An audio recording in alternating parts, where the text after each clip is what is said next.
On behalf of all assembled here today, I should now like to invite our newest alumnus, Dr. Bob McDonald, to address Convocation.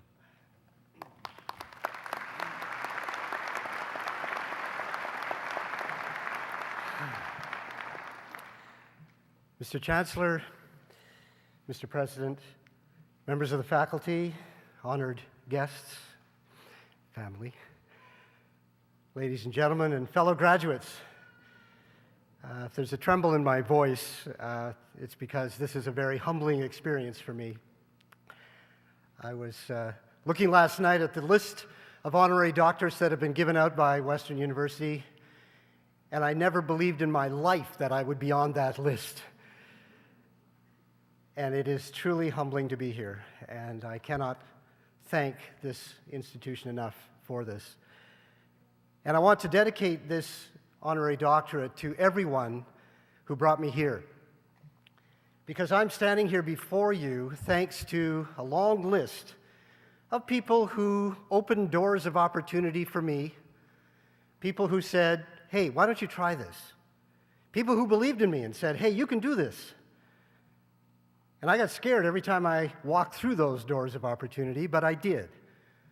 And thanks to them, I'm here today. If it wasn't for them, I would be driving a truck. Because, you see, I don't come from privilege. I come from a family, we were the, poor people on the block in a small town in Ontario. And I grew up with the belief that we were not good enough. We don't do the things that those other people do. And even though I did make it to university, I failed second year, and I dropped out. So I don't have an official degree. In fact, I'm probably the least educated person in the room right now. And I thought that was going to be my career because that's what my family did, and that's sort of the path I thought I would be on. But thanks to friends, thanks to colleagues, thanks to mentors who said, hey, the Science Center's looking for someone. And you really like science, because I did. I always liked science. I watched them walk on the moon. I watched that whole space thing and thought that one day when I'm dyeing my hair gray like I do now, I'd be walking on the moon taking a holiday in space. It hasn't quite happened yet. Still working on it. So I always liked what science did. But when it came to doing it, I was terrible at it. I just wasn't a good student. I blame it on being left-handed. We're not good in math.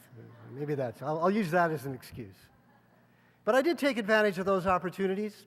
I actually drove my truck to the Science Center. And I went in, and I met this person who was hiring. Fortunately, he had just come back from vacation and hadn't had a chance to read my resume, which didn't have anything on it anyway.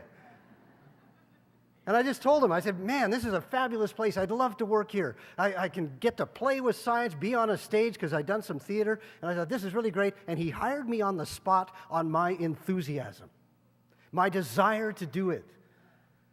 He didn't ask me about my qualifications. It was my desire to do it. And when I was asked to be on television, I said, sure, I'd never been on television before. And I just went, and I was excited about this thing that landed on Mars or this thing that went to Jupiter. And I just talked about it. It was, wow, this is really great. This is why you should be excited. And they went, hey, you're really good on camera. Do you want to come back and be a regular science guy? And okay. So I did that. And then the phone started ringing, and over time, things would come. I get the phone call, hey, we're doing a series in the States. I hear you're a science communicator. Would you like to host a program? Okay. And then later on, we're doing another series. Would you like to be the writer of it as well as the host? Sure. And this just kept happening to me again and again and again, and this is the story of my life, and it's still happening now. And you know what I learned? I learned two things.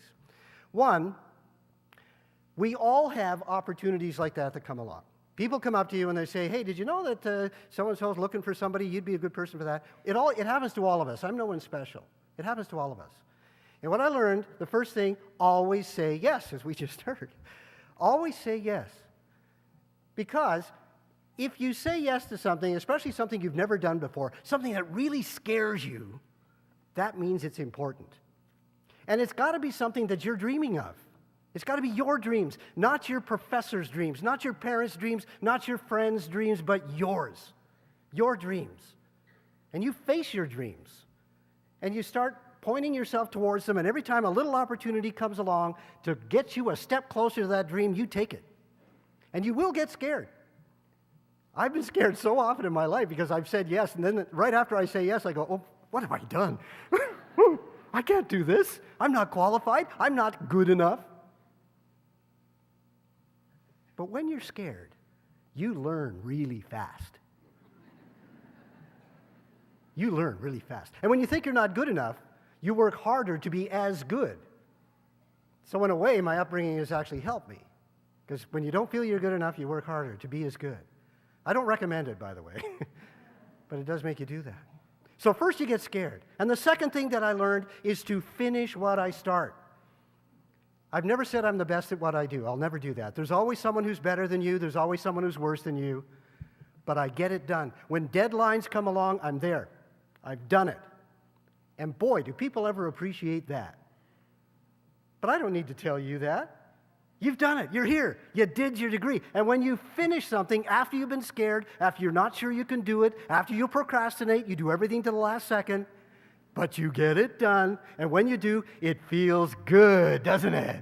Yeah. Give yourselves a hand. You did it. You feel it. Yeah! Yeah. Okay. Now do it again.